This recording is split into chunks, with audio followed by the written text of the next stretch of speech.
Good morning, welcome to Furry and Spoilt. Today I'm going to talk to you about how to prevent your dog from getting stolen. This is something that's happened just recently right by my house. A lady was walking her dog and a man came up to her and grabbed the lead and tried to steal the dog from her. Luckily, she put up a fight and he ran off. Can you imagine if he had got that dog? How utterly terrifying that would have been for the dog. Goodness knows where that dog was going. Would have been utterly terrifying for it, and for the family not knowing. Absolutely awful. And so it is something that we have to protect ourselves against. And something that I was thinking about was, why did he decide it was okay to target her, and what can we do to make sure that if somebody's watching us, they decide that we are not a good person to target and that no one comes and tries to steal our dog. Now, I have done a long video about this. I think it's about a year old. I'll pop it on at the end. And I talk to you a bit about why people steal dogs. But I also talk to you, I take you out on a walk with me and I show you the things that I do to, as much as I can, make sure that people do not steal my dogs. And then I show you stuff in the house and the garden that I do that just prevents any dog theft. I'll stick it up, you know, the videos that come up at the end, I'll stick it up there. So, yes, I was thinking, right, okay, why did he feel it was okay to target her? Because he would have been watching her for a while. So where it happened was right by our house, and it's quite a big area, not massive, but you know, I mean, you can see one side to the other side, maybe the size of a football pitch, maybe not quite that big. And in the middle there's a skate park, and there's like things for children to play in. The thing that concerned me about this is it happened at 2 o'clock in the afternoon, and it's in a busy area. It's right by a busy road, and then there's a shop and doctors and stuff like that. So it's quite a busy area, and he was still going to take that risk, which said to me that he was quite desperate. Now, it could have been that he was on drugs and he was desperate for some money, and he thought he could take this dog and then sell it, or, you know, worse things could have been happening. But that was what bothered me. It wasn't like she was walking in the woods in the middle of nowhere and it was all quiet. This is a busy area that it happened in, and I think that is quite concerning. So the things that I thought about, first of all, don't be distracted. So I make sure that when I'm walking my dogs, I'm never on my phone, ever. I'm always looking around me and I'm looking alert. So there's a thing called checking your 6 o'clock, and it basically means just checking behind you so you know what's behind you all the time. And I do it all the time. I'm always checking my 6 o'clock. And it isn't just in case people are going to come up and try and steal my dog. I do that in case other dogs are coming up off the lead behind me. I just like to know what's all around me. And so I'm always doing that. And if somebody's watching you and you are checking all around you and being aware, that's going to put them off. It also means you're going to see them coming. So that man, to steal that lady's dog, he would have had to get very close to her. Very close to her, because he grabbed the lead, so very close to her. And that's what you've got to prevent. So she clearly didn't see him coming. And it also means if there's a chance that she did see him coming, she didn't give the effect of don't come any closer. So that's really important, that when you're out walking your dog, you've got to look confident. So shoulders back, stand up straight, be very aware of your situation around you. If anybody walks towards me and they're just a bit closer than I want them to be, I'll stare at them. I was told this once by a police officer many years ago, that if you're walking down a road, say, and suppose you're a lady walking down the road on your own and you're worried about somebody following you, the thing you should do is turn around and look at them, because they then know that you've got a really clear image of their face. This also shows that you're not scared. Even if you are scared, even if you're really scared and that seems like a really threatening thing to do, still do it, because it shows them that you're not scared. Because what you've got to remember is they just want to quick jump in, grab your dog and go. They don't want to have to hurt you. They don't want to have to be done for GBH. They just want in, grab your dog and go. So you've got to look like you're ready to fight. And it doesn't matter whether you are or not, but you've got to look like you would. Now, in that video I talk about, I tell you about I have a very clear plan in my head of what I would do if somebody tried to steal my dogs.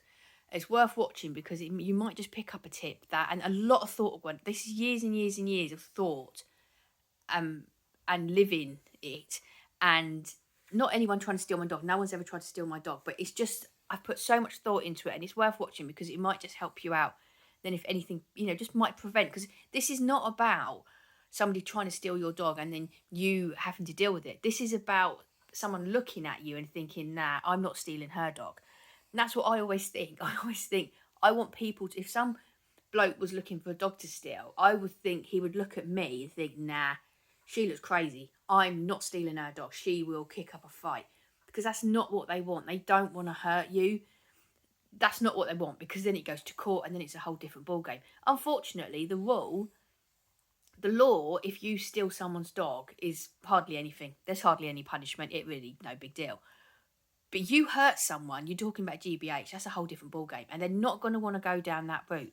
So if you look like you would fight back, you've got don't for 1 second think if you're out of the woods just because of it, because they might still come after you. But you definitely will have a better chance of them not coming after your dog if you look like you would fight back. I don't know when it was, a few weeks ago now, I did a series on TikTok of different things that I do to stop my dogs from getting stolen. And somebody made a comment on there.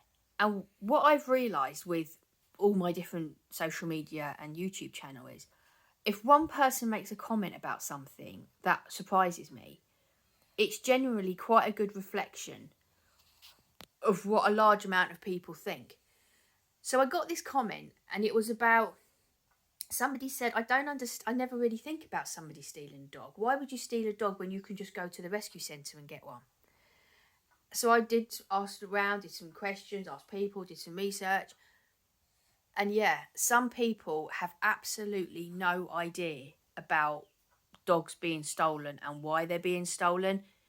And to a degree, I admire that. I think it must be quite a nice little place to live where you don't see a world where the horror of dog theft is. But if you Google it, you will see statistics for where you live. And I know in the UK, hundreds of dogs are stolen every day. It's a really bad problem. And it's a big problem the biggest problem is dog fighting. Obviously it's illegal, but it's all done underground. And this is in the UK. I don't know what your country's like. But in the UK, dog fighting is illegal, but it's all done underground. And they need dogs for dog bait so the dogs can practice. And it doesn't matter what... Look at my little helper up there. It doesn't matter what breed the dog is, how old the dog is, the health of the dog. It doesn't matter. It doesn't matter if they're old and really, really, struggling to walk. It doesn't matter. It's just practice for the other dogs. And what these dog fighters do is they say to people, if you go out and get me 50 dogs today, I'll give you, £500 or whatever. If you're, a druggie and you're in desperate need of money for that, then you'll do that. And the point is, and it's horrific, it's absolutely horrific. And, to be honest, that isn't even the worst thing that they do with your dogs, but I won't go into that on here. But Google it, like I always say, don't ever doubt anything I say. Well, you can doubt it, of course you do. I'm sure many of you do regularly. But Google it. Don't just dismiss me. Google it. And then you will see that it's true. And if you Google why a dog's stolen, or dog bait, dogs, stuff like that. And then there's breeding, if your dog, for breed, there's all sorts of horrible things. But if you Google it, you'll see it all there. But the point is, there is big money to be made in stealing dogs. And I mean, so much a part of me was like, oh, what a wonderful place to live where you just have no idea about that sort of thing. But unfortunately, it's a big problem and you do need to be aware of it. And like, I said, this happened I don't live in a high crime area. I don't live in a particularly posh, rich area either. It's very middle class around here. Harry, do we have to name and shame you on YouTube again? Harry?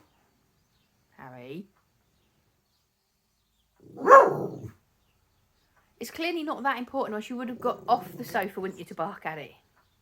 Yeah. So, it is important to be aware of it. Harry. Wait. They're all a bit, I think he's a bit grumbly today because we've had a busy weekend. It's been a bank holiday weekend here. So they've been a bit busy and all over the place. He's a little bit grumbly. What was I saying? Yeah, so with the dogs, you do need to be aware of it, that it is a problem. And your attitude. I was talking to a lady once, not that long ago actually, and somebody, it wasn't in the area we live, but somebody, I think it was on the news, somebody had pulled out a knife to her, and so she just handed the dog over. And then she was in a terrible state, worried out of her mind about where the dog was, what had happened to it, and they never found the dog. And I was talking to this lady, she said, oh yeah, so they get a knife out, you just hand the dog over. And I was like, no, you absolutely do not. Now, I'm not telling you what to do, what not to do. I'm not telling you anything to do, because you could get yourself hurt.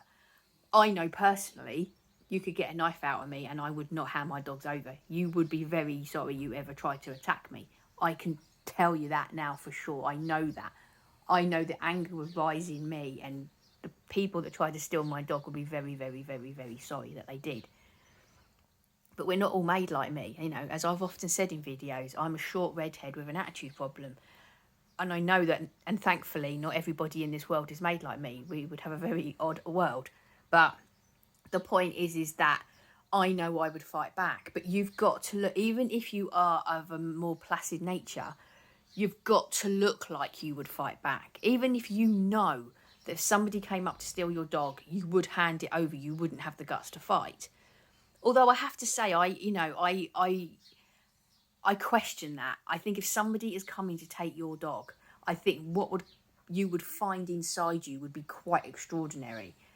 I don't, sometimes I think people are like, oh no, I wouldn't. But I think in that situation, you might be surprised by how you act. But the point is, if you feel like you're not going to be able to fight back, you've got to look like you would. And that's really important. And it just shoulders back. Keep checking around your area. Do not be distracted. Make sure, this comes back to your comeback. Make sure your dog's comeback is reliable. Because if you do see somebody dodgy, or a couple of people dodgy, a bit away from you, you need to know you can call your dog back. Because what these people do is, so they're very experienced dog handlers. It's what they do. And so they know how to call a dog to them. And what you want to make sure is that they can never get closer to your dog than you are.